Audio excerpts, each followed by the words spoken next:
Assalamualaikum warahmatullahi wabarakatuh.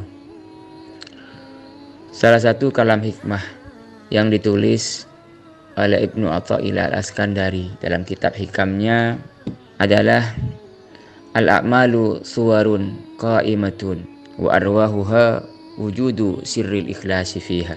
Amal itu diibaratkan sebuah patung yang tegak berdiri dan ruhnya adalah sesuatu yang tidak terlihat, yaitu ikhlas dalam beramal.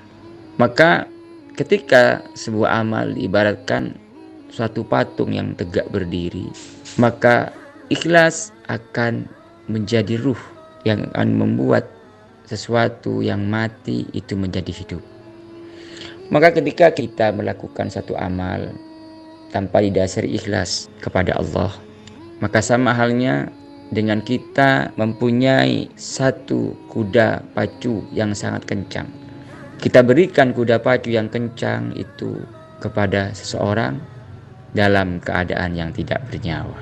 Sama ketika beberapa waktu yang lalu, ketika kita ingat harga burung lovebird begitu mahal dikarenakan bulunya yang begitu indah, warna bulunya yang begitu indah. Tapi di balik itu ada sesuatu yang menyebabkan burung itu berharga mahal, adalah ruh yang membuat burung itu hidup.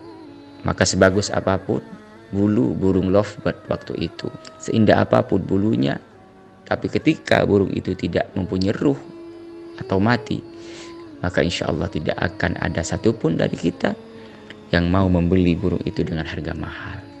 Sehingga Rasulullah mengingatkan kita, an-nasu halka illal alimun, bahwa semua manusia itu akan celaka kecuali orang-orang yang berilmu. Wal alimuna halka illal amilun, dan orang-orang yang berilmu itu akan celaka kecuali mereka yang mengamalkan ilmunya. Wal amiluna halka illal mukhlisun, orang yang berilmu mengamalkan ilmunya pun juga akan celaka kecuali orang-orang yang ikhlas dalam beramal. Wal mukhlisuna fi hataril adim, hanya orang-orang ikhlaslah kemudian yang akan berada di tingkatan yang tertinggi, yang agung. Tapi tentunya melakukan sesuatu amal dengan keikhlasan bukan sesuatu yang mudah. Ada kata-kata lucu dari beberapa teman kita, ikhlas itu berat kita lakukan karena hadiahnya surga. Mungkin ketika ikhlas itu mudah kita lakukan, hadiahnya juga mungkin akan sesuatu yang ringan juga, bukan sesuatu yang luar biasa seperti surga.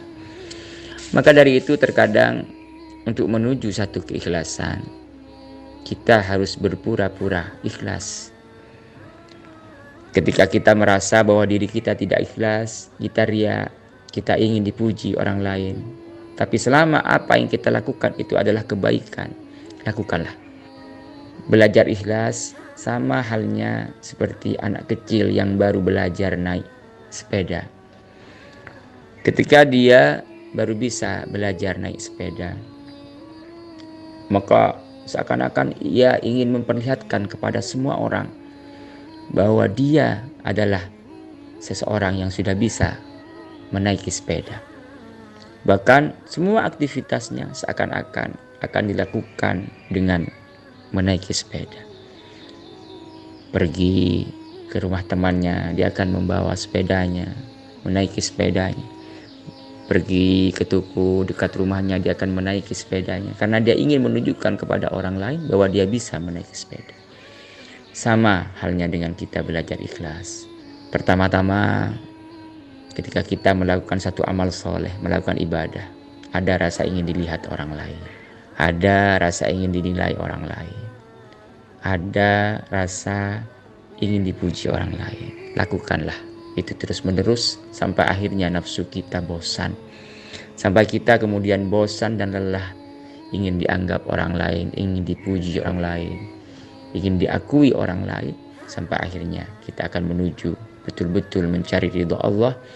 Bagaimana kita hanya ingin dipuji oleh Allah, diakui oleh Allah, dicintai oleh Allah, diridhai oleh Allah. Semoga kita semua dijadikan orang-orang yang ikhlas ketika beramal, dan amal kita diterima oleh Allah Subhanahu wa ta'ala. Amin. Assalamualaikum warahmatullahi wabarakatuh.